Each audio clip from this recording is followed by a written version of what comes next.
laawol kisal ko laawol peewal e ɓantal. Idul Fitri wa Idul Adha. Yaqulu Anas radiyallahu ta'ala anhu qadima Rasulullah sallallahu alaihi wasallam al-Madinah wa kanu yahtafiluna wa yal'abuna fi yawmayn. فقال النبي صلى الله عليه وسلم لقد عجل الله بهما خيرا منهما عيد الفطر وعيد الأضحى. aray ɓaawo yetti Allah no haaniri yettirede noon eɗen ɗanngal gettoje ɗen fof wodanimo Allah neminirɗo en islam neminiri en moƴƴere tabu moƴƴereji ɗe lintotako. En yetti Allah timminanɗo en timmode moƴƴere. En yetti Allah on artirowo ñan sansindira ara juldeje ara yaha ara jemmaji no feƴƴude ñalormaji no feƴƴude. Allah o ɓantuɗo asama ko ala e tugalal.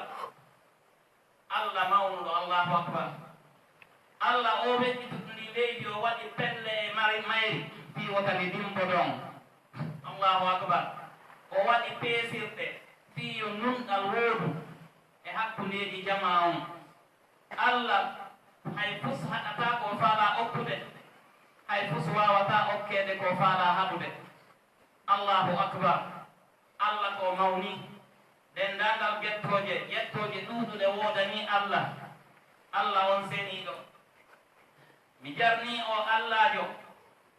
e o nemaji makko ɗi o waɗi, nemaji ɗi lintotako.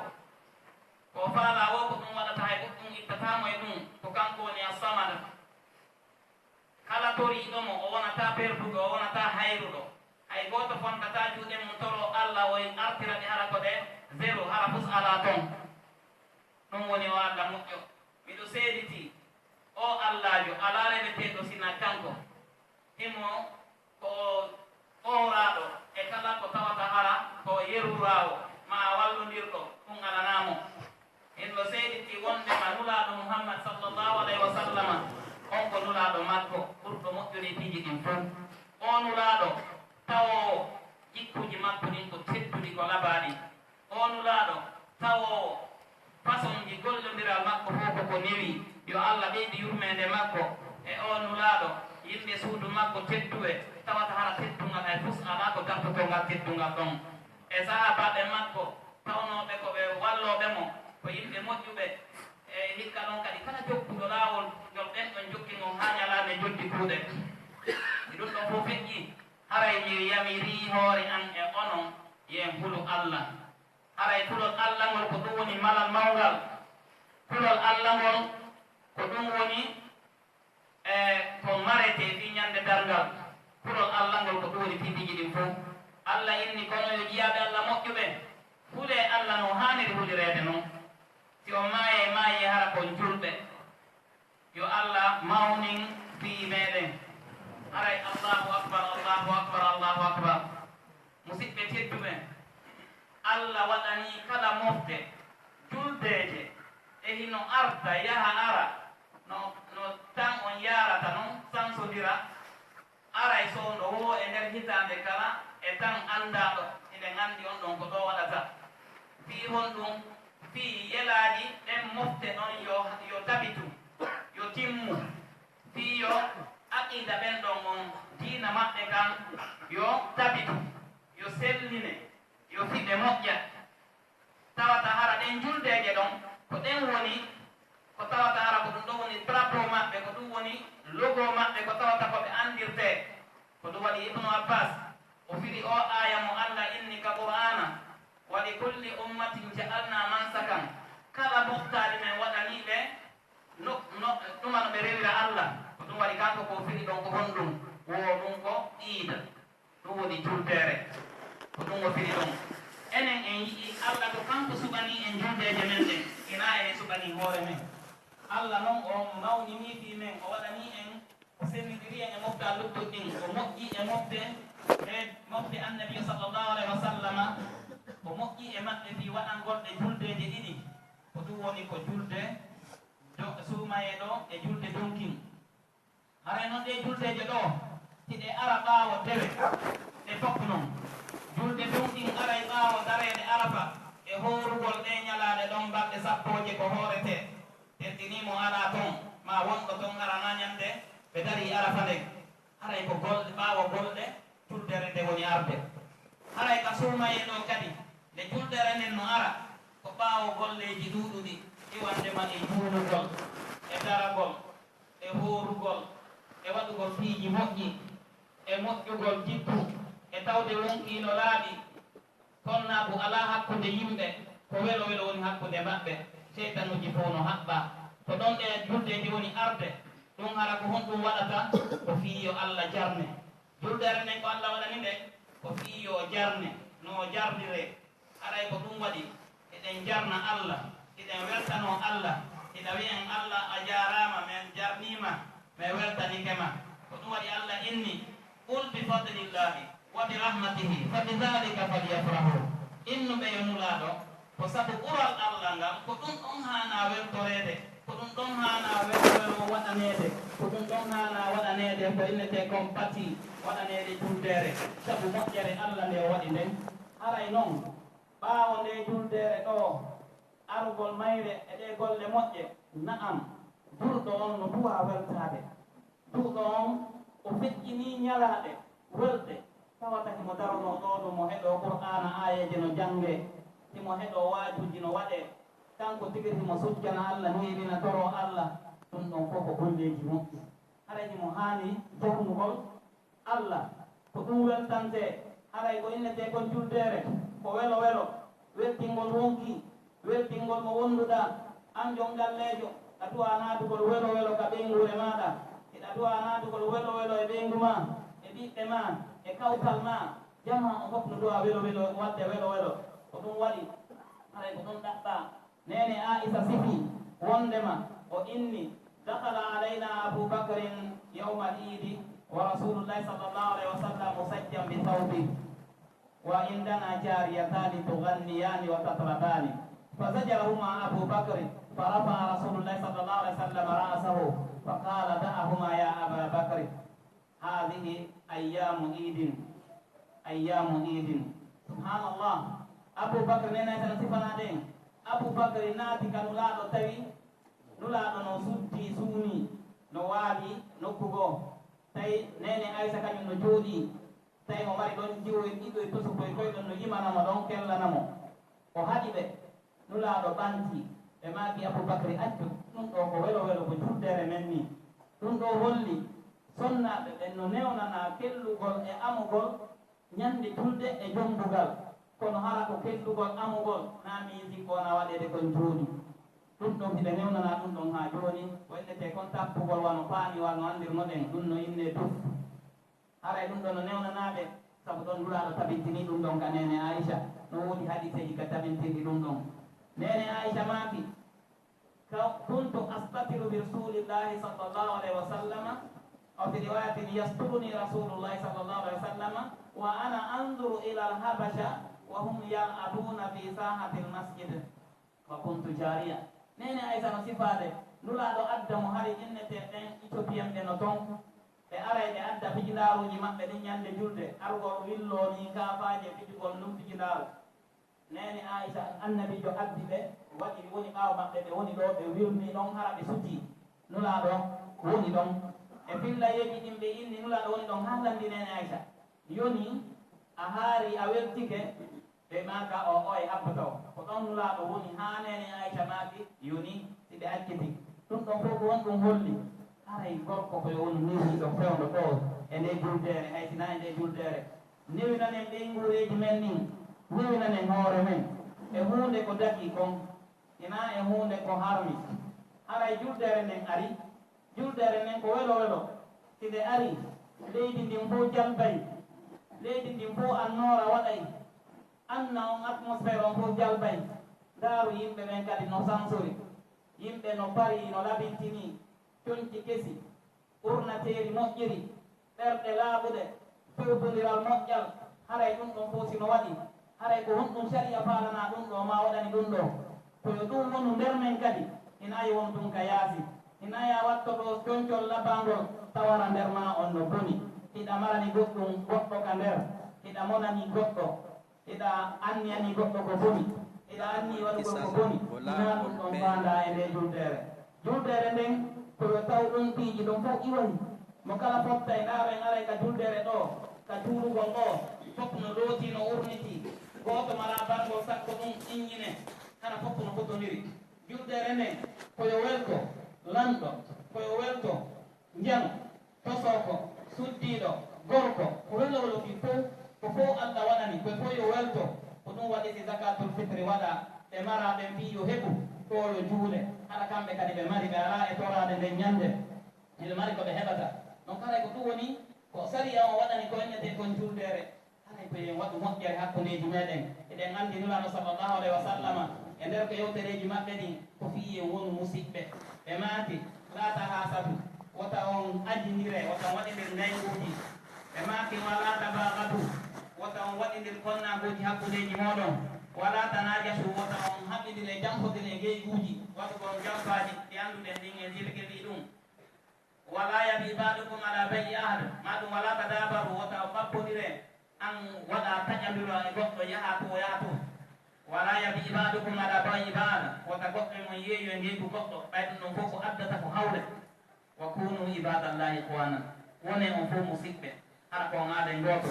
ko nuraɗo sallallah sallam maki almuminu lilmumini kalbunyan yasuddu baduhu badan wa shabbaka sallllahu alayhi wa sallam bayna asabihi nuraɗo maki gonɗinɗo fi gonɗinɗo julɗo e julɗo ko honno wayi no wayi wano maadi te ndaari maadi ɗo ko fikkiji woni ɗo kono yiyataɗe birikije no jogodiri ɓe waɗi ni kolli maɓɓe ɗin ɓe joginiri ɗi aray ko noon duwaɗen wonirgol mo kala wonana oya annen annabijo sallallah alih w sallam maki la yuminu ahadukum hatta yuhibba li akhi ma yuhibbu li nafsihi ay goto gonɗinta ha yiɗa ɗimmo makkon ko yiɗani hoore makko kon ɗum ɗo fof ko honɗum ko addugol welo e weltare e angal hawre e nder hakkudeji meɗin e nder jama'aji meɗin haray goɗɗo koyo tippito nulaɗo maki sallallah alih wa sallama la taqiranna min almarufi shay'an walaw an talqa akhaka bi wajhin talq wota yawi to moƴƴere ngo ɗum fanɗi o hayti koya moosan ɗimmo ma e nde juldere haray mo kala koyo moosan ɗimmo mo siɗa salmin nde mo moosan mo hay ɓiɗɗo ma tentini ɗum ko ñande o na hay ɗo tum kono tentini nde juldere si tawina jikkuma ekkito iw ɗo Allah ni mi nima e ɗiɓɓiji ɗo fof haray nulaɗo sallallah alih w sallam ɓe maati ma min muslimayni yaltaqiyani wa yatasafahani illa gufira lahuma qabla an yatafarraqa allahu akbar allahu akbar allahu akbar allahu akbar allahu akbar walillahi alhamd allahu akbar kabira walhamdulillahi kathira wa subhanallahi bukratan wa asila annabi sallallahu alaihi wasallam ɓe maati julɓe ɗiɗo foftata sona tun ɓe salmodira juuɗe maɓɓe ɗen sona tun Allah yafotoɓe junubaji maɓɓe ɗi fof ɗo ɓe seedu ko ɗum waɗeri sahabaɓe ɓen si ɓe ari ɓe salmodire ayi e goɗɗo no yaha taaro leggal fi yo artu ɗum kadi woniɓe seedi kadi goɗɗum sendiɓe ɓe salmodira ɓay ɗum hara koko moƴƴi andi ti sa salmini goɗɗo ɗa mosani mo andi ti siɗa salmini goɗɗo ɗa fewti mo a hujjanamo ina fewti mo ko ɗum waɗi si nulaɗo haɗi wo tawi ɓabbodir tawi holle ɓawan gon hollara mbawa ma gon koyen fewtodir mosindira nen ko ɗum woni ko fanda e ɗe juldeje hena ko ñamugol haara tum naam haray no duwa ñamen haaren weltoɗen Allah harminnoɗo ñamugol hanki ko kanko dagini ñamugol hande ɗum ɗo ko woldi ko ɗoftagol Allah tawata ɗe balɗe ɗo fof i ñamali hande koye mbiye ñaamo tawata koye ñaamo ko ɗum waɗi haray no waɗɗi ñamugol no harmi horugol hande ko fof on tigi ñaama haray goɗɗo kala koyo moƴƴinga makko koyo newinam ɓeygure makko ɗen koyo newinam kawtal makko ɓe wondi ɓen mo kala koyo waɗan goɗɗo moƴƴere haray kadi no hatto jine nde juldere waɗɗindirogol ko ɓenata kon félicitation innugol yo Allah jaɓane en yetti Allah mi felsitima Allah newnanima horugol haray ko ɗum waɗi oɗo Mouhammad bun Ziyad o inni hari kuntu maa abi umamata albahili wa kunna narji wa kunna nahnu ashabi rasulillahi sallallahu alaihi wasallam naqulu li ba'dina ba'da taqabbala Allahu minna wa minkum salih al a'mal aw taqabbala Allahu ta'atakum hari oɗo sifani en honno ɓe waɗirayno mo kala e maɓɓe si ɓe yehi ɓe ittude juldere nden ɓe rewa e yimɓe ɓe mo ɓe fotti o mo kala inna oya yo Allah jaɓu ko rewɗa kon Allah yo Allah jaɓane ko golluɗa kon yo Allah waɗane ɗum moƴƴere nde félicitamo na innugol ɗum félicitation ɗum hatta ɗon koyo tu'anagol mo ko ɗum woni ko ɗaɗɗa ko ɗum ɓennata attahani weltodirangol fiine moƴƴere ɗo haray ko ɗum hattojinɗen e waɗugol mo kala waɗana ɗum no muɗum ɗum ɗon koko ɗaɗɗa haray ko ɗum woni honɗum welo ko tawataji ɗen hattojinede juldere haray noon welo welo ɗaɓɓamo mo ena yawgol waɗa ko boni ko welo welo dagigo gon kala ko dagi kon. Allahu akbar, Allahu akbar, Allahu akbar, walillahi alhamdu. Haray ko ono yo musidɓe julɓe anden julde nden no waɗɗi, julde nden yebatake, julde nden hina e suumaye tun, julde nden ko nde woni tugalal diina. Mo yeebi ngal tugalal diina makko kan yeebike, mo ayni ngal tugalal diina makko kan hiwike. Haray ko en aynude julde, julde nden nulaɗo ko ɗum ɓe seerali. Assala assala, assala assala. Haray si ɗum ɗon feƴƴi musidɓe, mo yamirama tottugol zakkaji jawle mon ɗen, kala mo tawata hara jawdi makko nin zakka waɗɗike ni, yo on tigi tottu zakka jawdi makko ni. Anden ko ɗum laɓɓinta min jawdi, ko ɗum waɗata barke e mayri, ko ɗum waɗata min ndi ɓeydo hara nambara ala e mayri. Haray zakkaji ɗin irten ɗi si ɗum ɗon feƴƴi no hooriɗen suumaye ni, haray hooren kadi anden horugol lannaɗi taw. Annabijo sallallahu alaihi wa sallam ɓe waɗani en horugol tenen e alkamisa, ɓe maaki ko nden ñamde golleji ɗin yeɓoyde yeɓete yeeso Allah. Miɗo yiɗi noon kala ne golle anden no yeeɓe ara miɗo huuri. Haray huurugol ngol ha joni no lufti. Ko wano noon kadi ɗigganen bemmen e biro meɗen anden ɗum koko waɗɗi. Ɗiggal ngol nene e baaba, Allah yati en hikkidiri ɗum e dewal makko ko sabu on tigi natugol aljanna. Kono faala waɗugol jihaadi ko ɗon o duwa waɗude, yawgol takkon biro makko e ben makko, wallitagol ɓe, woɗɗugol moƴƴereji e maɓɓe, tekkingol ɓe. Hara on tigi hay finaali ɓe, hay wi'angol ɓe naafere ko lutti kon. Ɗon haray ɓen ɗon kadi ko ɗiggalngol ɓe. Musidɓe tedduɓe, en yamodiri en fof moye moƴƴin hakkudeji meɗen, en fof moƴƴu e kawtal maɗa, andu ɗum koko waɗɗima kawtal magal. Si a moƴƴali e maggal, mo wona e sabu on tigi perda golle makko ɗen, ɗum no wona sabu on tigi naata aljanna. Haray kawtal men ngal nulaɗo sallallahu alaihi wa sallam ɓe maati ma zala jibrilu yusini bil jari hatta danantu annahu sayuwarrisu. Jibrilu seerali no yewtomi fi kawtal a hani sikki o inne joni kawtal a ronay. Aray watten yiiri e kawtal meɗen. Musidɓe tedduɓe,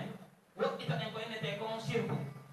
sirku bonnay golle ɗen fof. Allah yewtike wa anna masajida lillahi fala tad'u ma allahi ahada. Anden wondema duulirde ɗen ko Allah tun rewete, wota rewton hay goto. Allah inni en kala sirku ɗon haray golle makko ɗen boni. Yewti hay nulaɗo si Allah sirki tun haray golle ma ɗen boni. Sirku woɗɗiteɗen sirku, woni ko sirku njano, woni ko sirku tosoko. Fof mum tosoko bonnay golle, oɗa bonnay golle yalti noon tigi nder islam. Woɗɗitoɗen kala ko innete sirku, tuube ruttoɗen ka Allah sowno. Musidɓe tedduɓe, mi haɗi en fof gollitirɗo ko innete ko riba. Sabu riba on bonnay jawdi ndin, waɗa itte barke mayri, waɗay on tigi Allah innamo yo heɓi no fiyoɓe piiri ɗum ko honno ɓe piiridirta. Ɗum wata kasude ko hakke ko junubi mum on mawni. Woɗɗitoɗen ko innete ko riba. Allah daginani en yeeyu no dabri, Allah waɗana en barki sen waɗi ɗum ɗon. Woɗɗitoɗen ko innete ko riba. Haray si ɗum ɗon feƴƴi, musidɓe tedduɓe, en yamodiri accen toñidirgol, accen toñugol yimɓe ɓen. Annabijo sallallahu alaihi wa sallam ɓe maaki az-zulmu zulumatun yawma al-qiyama. Tooñe ɗole wotere ko tooñe ɗuɗuɗe ton, ko niɓe ɗuɗuɗe ka lahara. Toñugol tentini on wonɗo ley ma, on gollanowo ma, on mo gollidata, on tawɗo kawtal ma, on tawɗo tawata hara wuren a jamfoto mo anda hulu battani ɗum. Accen tooñe ɗen moƴƴaɗe fof majje. Haray ko honɗum hato jinɗen koye wodu yimɓe moƴƴuɓe. No waɗirɗen noon moƴƴere ni, eɗen tori Allah yo Allah jaɓan en ko golluɗen kon, yo Allah hiwan en ko golluɗen hara bonade. Allahu akbar, Allahu akbar, Allahu akbar, walillahi alhamdu. Haray suuma e yahi wondude e golleji muɗum. Haray ɗum ɗon hollali wondema horugol lanni kono inderɗen noon. Suuma e yahi janngugol qur'ana lannaɗi, suuma e yahi naafugol jamma lannaɗi. Kala golleji moƴƴi ko ɗenoɗa ɗo koye taw a continnotori. Allahu akbar, Allahu akbar. Aqulu qawli hadha wa astaghfirullah li wa lakum fastaghfiruhu innahu huwal ghafurur rahim.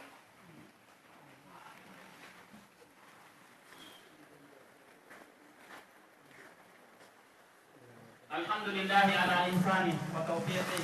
Ahmadu subhanahu wa ta'ala wa ashkuru ala alaihi wa amtinani. Wa ashhadu an la ilaha illallah wahdahu la sharika lah. Shahadatan addaha li yaumil qiyamah. Wa ashhadu anna Muhammadan abduhu wa rasuluh. Sallallahu alaihi wa ala alihi wa sahbihi wa man sara ala nahjihi wa darbihi ila yaumiddin. أما بعد أوصيكم ونفسي بتقوى الله عز وجل فتقوى الله هو أفضل الكسب وطاعته أعلى النسب هاي مسيد جود تدبه باو يتي الله نهان يتي ردنو en jarnimo e nemaji makko ni en seedi tiki arare weteɗo sina kanko en juuɗi e nulaɗo Muhammad sallllahu alayhi wa sallama aray so ɗum ɗon fof feƴƴi en yammodiri kadi huɗugol Allah kulol Allah ngol ko ɗum woni fi piiji ɗin fof kulol Allah ngol ko ɗum woni ko ɗaɓɓa ko ɗum woni ko goɗɗo wondata ko ɗum woni ko malal mawngal ngal ko ɗum woni malal aduna e lahara ko ɗum woni goɗɗo ko marata keye ko innete kon keye ko kulol Allah aray si ɗum ɗon fof feƴƴi aray ko ñande julde ni ɗum ɗo ko honɗum holli ko ka diina islam ko diina newi ka diina kan ko diina jonnitay ka ko nulaɗo maaki kon sallllahu alih wa sallama ko waati kulla di haqqin haqqa jonnu kala mo kala ko du'a kon hendade diina kan hino andi wondema neɗɗanke hino wondi e ko innete ko wonki e innete ko ruhu e ko innete kon ɓandu ɗiɗo fof no hatto jini ka kala ruhu on en wondi e ɗum ɗo hiɗen woni ɗo balɗe capantati Allah newnani en ko rewgol Allah e hoore laaɓal e hoore wakkilare e hoore sattendeji tampugol angal ñamugol angal yarugol ɓayno ara ɗum ɗon fof e angal piiji pusko tawatara ɗum ɗon fof no haɗa gite en men en hoori ka suuma e ɗo balɗe capantati noppi men ɗin ko wano noon juuɗe men ɗen ko wano noon koyɗe men ɗen ko wano noon ɗum ɗon fof si feƴƴi islam on addani en ko ɗum ɗo holli wondema islam ko yaaju ɗum islam no huuɗiti piiji ɗin fof newnana en ɗo joni yen fowto yen welto anden ɗum ɗo ko jarnugol Allah juldere ina innugol ko fijindaruji harmuri ko woni ko honɗum ko jarnugol Allah e nemaji ɗi Allah waɗani en ɗin teddini nemaji dewe ɗin wallahi si Allah neminano en o walli en haa ko ballal makko ngal en wawatano rewde no woodi yimɓe ɓuyɓe wawaɓe fi honɗum ina wondema e ɓurɓe doole ko ɓay enen Allah moƴƴi e men jarnen Allah e konko walli en ɗo ala ɓaaka suuma e yehi anden ko dabbude moƴƴere ni ka golleji moƴƴi moƴƴinte haray fi suuma e yehi wota e wontu bonɓe Allah inni wala tufsidu fil ardi bada islahiha woɗon bonnu e leydi ndi ɓaawo moƴƴinindi en moƴƴini hoore men en sansi paslen on wota en yirtito kadi e boneji wota en yirtito e boneji bonɗen ko golluɗen kon Allah nennani en e woni moƴƴuɓe ko kanko newinani en so o newinanano en en wawata joni wota en yirtito kadi arden e waɗugol boneji anden sen waɗi ɗum ɗon haray en perdini hoore meɗen haray hiɗen inna ko wawa jaw moƴƴere wonani on tawɗo moƴƴini golle e nder suuma e haray ko wonɗum wodanimo ko baraji ko joddu yo jaɓu joddi makko ni haray on mo moƴƴinaari tawɗo ko bonnu haray hiɗen inna mo en juurotomo eɗen yahanimo Allah yo Allah newnamo yo tuubu kisan o tuuba kisan boneji ko waɗi kon falƴereji ko waɗi kon o hittina moƴƴina golleji moƴƴi ande wondema malakal mawti no ɗaɓɓitude en wawatamo suuɗade en fotta e makko suundo o soondo ka happanaɗa ɗon feƴƴata nulaɗo sallllahu alih w sallam ɓe sifanike mo kala arsike makko on no ɗaɓɓitude mo wano tawi noon mayri no ɗaɓɓitirde mo alannay arsike on mayri nden tawa on tigi donc haray ɗum ɗo holli honɗum wota en weddito ko e hoore test wonɗen en mara garanti ina pamanen life marɗen ina pamanen gurdam marɗen permanent tawata hara en mayde aranta en hiɗen feɗɗiti mayde nden nde aray ɓayɗen feɗɗiti ɗum ɗon haray ko honɗum bonɗe wadde ko en moƴƴin fii ka yahoyten toon ɗuɗɗinen golleji moƴƴi annabijo sallah alih sallam ɓe sifanike en Allah addani en nulaɗo on o sifanike en o jippinen deftere fii no golliren golleji moƴƴi haray ko ɗum ɗumannoto en haray ko ɓuri moƴƴude kon fof koyen eto wonen nene goto koyen eto wonen musidɓe hara koyen aaden ko yaade aaden goto e nder islam on nulaɗo yambiri noon haray ko ɗum woni ko yamira ɗen ena koyen gollutu mo kala wona feere haray koyen wildu koyen ittu konnaguji hakkundeji men iwandema hande enen ɗo fof en kala musidɓe men leygoreji men yamiren hoore men yamirenɓe mo kala yo ittu ko monani goɗɗo iwandema hande si an e goɗɗo ɗon taƴƴodiri tuubu ka Allah yuttito e makko salninmo ko an ɓuri moƴƴude nulaɗo sallah sallam ɓe maati yimɓe ɗiɗo julɓe ɓe taƴƴodirtahi ɓe fottude balɗe tati yemmaji tati ko ɓuri moƴƴude e maɓɓe ko on innowo assalamu aleykum fuɗɗotoɗo hara enen ɗo fof ƴetten o responsabilité ɗon iwandema ɗo sen yalti ɗo kala mo haɓiruɗa ya soromo yaafuye ɗo heɓu ɗin baraji ɓeyda e baraji poɓiraka juulirɓe laƴƴi wonkimatin anden no tawa e dunarde ɓen aljanna ɓernde nden laaɓugol mayre wano nulaɗo sifore noon ɓe ma yetti sahabaɓe ɓen goɗɗo yaltay ɗo joni on ɗon so on ɗon ɓi aaden aljanna on tigi ari tawi ko ansarijo ko woni laabi tati ha ibnu yani oumar ibnul as o yehi o ndaaroy abdoullah ibnu oumar ibnul as o yehi o ndaaroy o tawi on ala durude ko ɗuuɗi o ala golde peji ɗin fo o landimo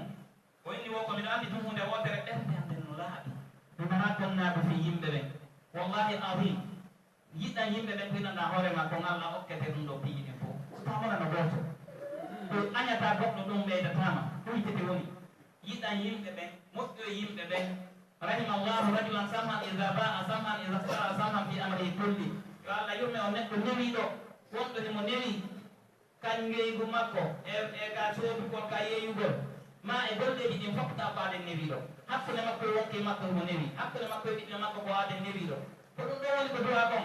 ko ɗum woni ko ɗaɓɓa anda allah inni fa bima rahmatin min allahi linta lahum ko sabu moƴƴere allah yurmede allah wonɗa aaden newiɗo wenulaɗo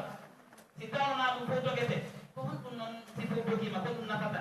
ɓe inni wondema ko ɓuri sappude leɗɗe ñande dargal kon tawata yimɓe ɓen fof accita goɗɗo sabu nambaraji ko rondi fof jogam tawa on ɗon ɓenna ko fettere fi won ɗum wonanta ɗum o fi won ɗum tawatan koye a lorru yimɓe ɓen wonu moƴƴinowo tawowo ko ɓen ñande dargal tawata hara darja maɓɓe no towi haray islam ko ɗum faala juldere nen ɗo ko wonɗum woni firo mayre koye moƴƴintiŋeɗen haɗuɓe ɓen iwandema ka galleji meɗen ka kawtal meɗen e commune to men on fof tago tawɗo o hara no haɗide goɗɗo tago to mara goɗɗo bonnago itten ɗin piiji hippito accito haqqe maako fiyo moƴƴu andi o moƴƴingo allah yoɓete fi muɗum sa acciti goɗɗum fi allah allah wattanta ko woni moƴƴude haɗa ko ɗum ɗon hatto jiɗɗen fiyo communauté men o woni communauté moƴƴuɗo fiyo juldere men nde weru haɗa mi wii on félicitation juldere idukum moubarak idukum saïd on yo juldere nde woni juldere ɓalal juldere nde woni juldere welo welo yo allah welnan en en torike allah nde allah jaɓan en golleji men ɗin yo allah waɗan en ɗum ka mandake men moƴƴe en torike allah yo allah jaɓan en ko golluɗen gon en torike allah yo allah hiwan en ɗon ko golluɗen hara bonaɗi en torike allah yo allah waɗu barkije men ɗin yo allah waɗu barkije fayɓe men ɓen e ɓeyguji men ɗin yo allah tabintin en fof e peewal e sunna nulaɗo sallllahu alayhi wa sallam yo allah accirtin en kala ko boni yo allah accirtin en kala ko torrata yo allah jokkin en kala ko moƴƴi hara koko nafata islam nafa julɓe ɓen yo allah waɗ en moƴƴinoɓe hakkude julɓe ɓen yo allah waɗ en yimɓe newiɓe jippitiɓe so allah waɗ en yimɓe mawnintiniɓe toñitiɓe rabbana atina fi dunia hasana wa fi l'akhirati hasana wa qina adaba النار اللهم اعز الاسلام والمسلمين واذل الشرك والكافرين اللهم دمر اعداءك اعداء الدين اللهم لا تحرمنا اجرك يا رب العالمين اللهم لا تحرمنا اجرك اللهم اعتق رقابنا ورقاب ابائنا من النار اللهم اعتق رقابنا ورقاب ابائنا من النار اللهم اغفر لموتانا وموتى المسلمين اللهم اغفر لموتانا وموتى المسلمين اللهم اغفر لنا اذا سرنا الى ما صاروا اليه اللهم بارك لنا في اعمالنا اللهم نجنا من الفتن والبلايا والمصائب في الدنيا يا رب العالمين اللهم جنبنا الفتن اللهم انا نسالك الفردوس الاعلى من الجنه انك على كل شيء قدير اللهم صل على محمد وعلى ال محمد كما صليت على ابراهيم وعلى ال ابراهيم في العالمين انك حميد مجيد وبارك على محمد وعلى ال محمد كما باركت على ابراهيم وعلى ال ابراهيم في العالمين انك حميد مجيد إن الله يأمر بالعدل والإحسان وإيتاء ذي القربى وينهى عن الفحشاء والمنكر والبغي يعظكم لعلكم تذكرون فاذكروا الله العظيم الجليل يذكركم فاذكروه على آلائه يزدكم واشكروه على نعمه يبارك لكم وآخر دعوانا الحمد لله رب العالمين لا والكسل كلا والبي والإبانتال